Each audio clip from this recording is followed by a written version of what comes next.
Welcome to the Fantasy Source Baseball Podcast. My name is David A. Arnott, sitting here with Matt Lutovsky. Last time you were on the podcast, we talked about hitters and their batting average on ball in play splits, monthly splits specifically.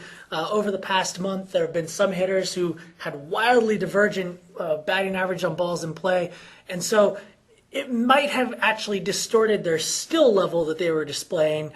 Now, today, we're going to talk about pitchers and their fielding independent pitching stats and what that might be able to tell us about where you can find some value. Right, looking at their May split, so this is just May, and looking at their fielding independent pitching in relation to what their actual ERA was in May, and looking at guys who got lucky or maybe overachieving and guys who were underachieving and didn't get lucky. So, for instance, someone who has a really good ERA in May might have been, is that Wandy Rodriguez with a 2.25 ERA in May, but his fielding independent stat was 4.58, which is stale to ERA. Right. So think of it as, you know what, like he put up a 2.25 ERA. That's what actually happened. That's the result that happened.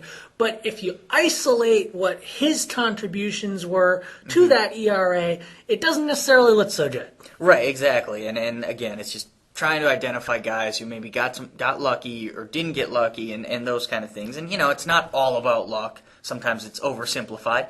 But, we can look at these numbers and see a correction that's going to come for guys, see guys who are going to regress or improve. And like you mentioned Rodriguez, he was at the top of the list. He had the biggest negative differential. And I think that's interesting because he's a strikeout pitcher, but his K per 9, you look at it in May, was only 6.4. Mm-hmm. Now, his walks were down at a pretty good level, but that's the kind of guy who I don't think you can really trust. He has to bring his strikeouts up, and now that he's injured, he's coming back. I don't know if you can count on that. I mean, looking down this list of guys with the biggest differentials to the negative side, Rodriguez, I think it's fair to call him something of a fantasy darling over the past however many years he's even been in the majors after that first year that he was up. But then you go to the next guy on the list, Trevor Cahill, who is the exact opposite. And this year, especially going into this year, where everyone said, you know what, his fielding independent stuff, it wasn't all that great. Last year was most likely to be a fluke, but he's kind of proven everybody wrong this year. Well, he certainly did in April. And I think, though, what's interesting is when you look at his numbers. Now, Tim Hudson, ground ball pitchers like that, who generally don't get a lot of strikeouts, are always going to have big differences between their fielding independent pitching and their ERA. But Cahill was offsetting that this year because he was getting strikeouts. But you look at his May splits, K per 9 down to 5.67, and then the big That's nothing special at all. Right, not special at all. And the big thing for him, this is a guy who doesn't walk anyone. Walks per 9 innings, 4.08. So you watch more than 4 guys per 9 innings, and that's now we're talking about rookie Tim Lincecum levels, where he had a little bit of success because he was striking out 8 or 9 guys per 9 while walking the 4. But Cahill's striking out 5.6 guys per 9 and combining that with 4 walks. So he has to bring the strikeouts up. Like, he just has to for him to really be good. He can still be an effective pitcher and still have fantasy value, but to be at that level he was at in April and the early part of May, he has to bring his Ks back up to at least over 7 per 9. Well, do you think that Cahill's walks will go down? I mean, they've got to go down. I mean, he's going to be making adjustments. He's been pinpoint command his whole career in the minors, so that screams fluke. But the Ks are something we've seen down at that level before. So that's interesting. And the next guy on the list is the guy I'm most interested in, and that's Jeremy Hellickson, who's been really phenomenal for the better part of about 4 or 5 weeks now. But again, looking at his numbers, very similar to Cahill. 6.27 K per 9, 4.09 walks per 9. This guy was very, very fortunate in May. Make no mistake, he was very fortunate. He had a really good first start in June. That was at Seattle, though.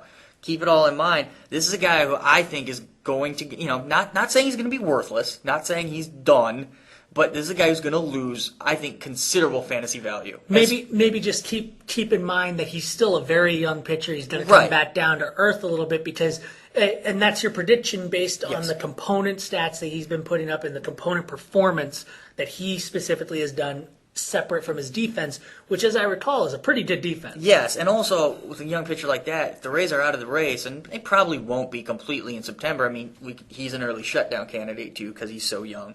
But some other names on here, just on the negative side, Ricky Romero's a guy, never been consistent, and I'm not a fan of him, and his Ks were way down in May too, something to watch for. And some other guys like Johnny Cueto, who's always kind of up and down. Matt Harrison doesn't get a lot of Ks, and Clay Buchholz, who I'm also not a fan of. Want to see his Ks go back up to where they were in the minors, and they really never have been in the majors.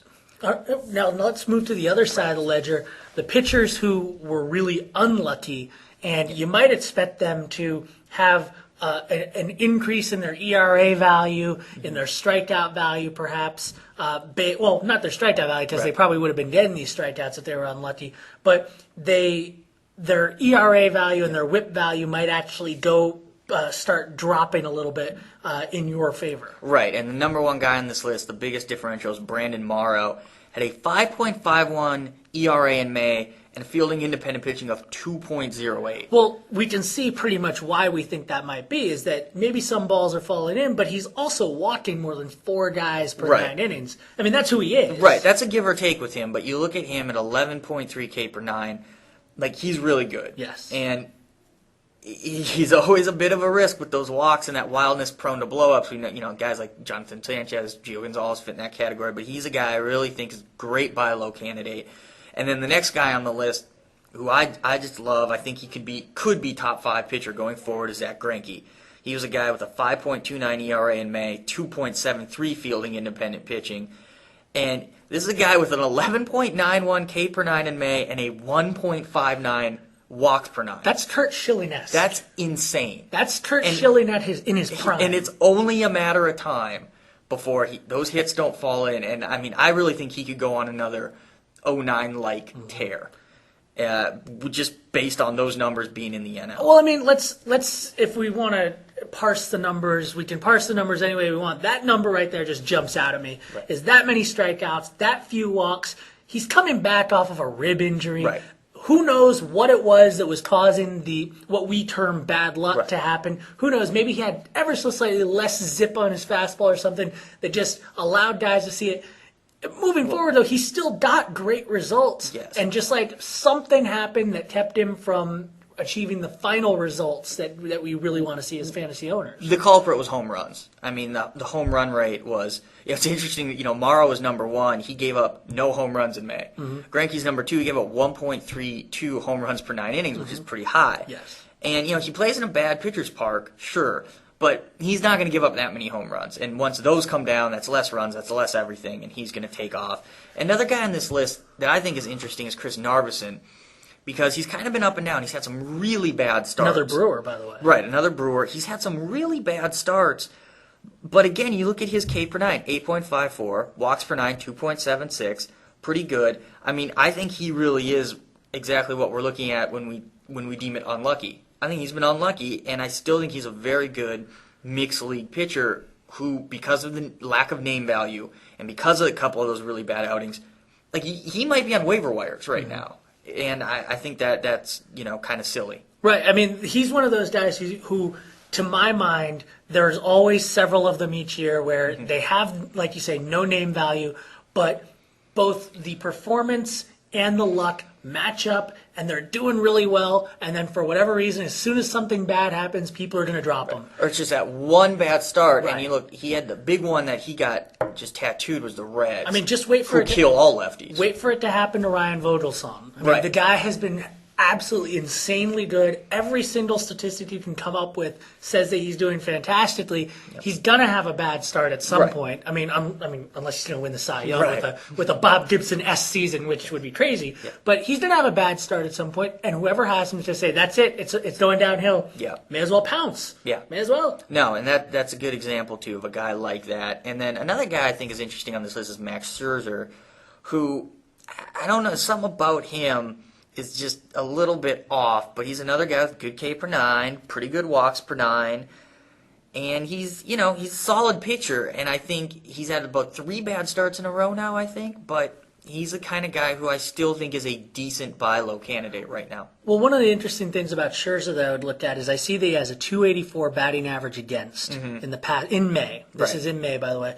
And the batting average on balls in play wasn't crazy. It was 340.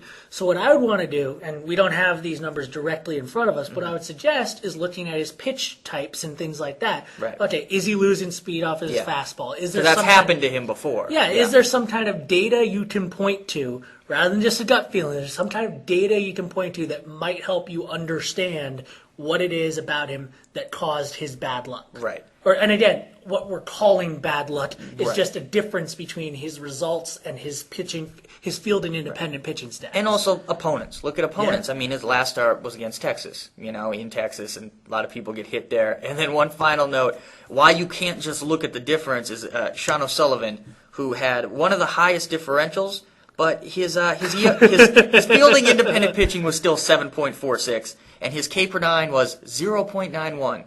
Well, I mean, that's how you get a 9.1 ERA. So all the bad luck in the world has nothing to do with that one. Well, I mean, that's a situation where he was totally unlucky. It's just that he was also terrible on top of that. Yeah, it's the worst kind of combo. All right, Matt. Thanks for joining us. All right.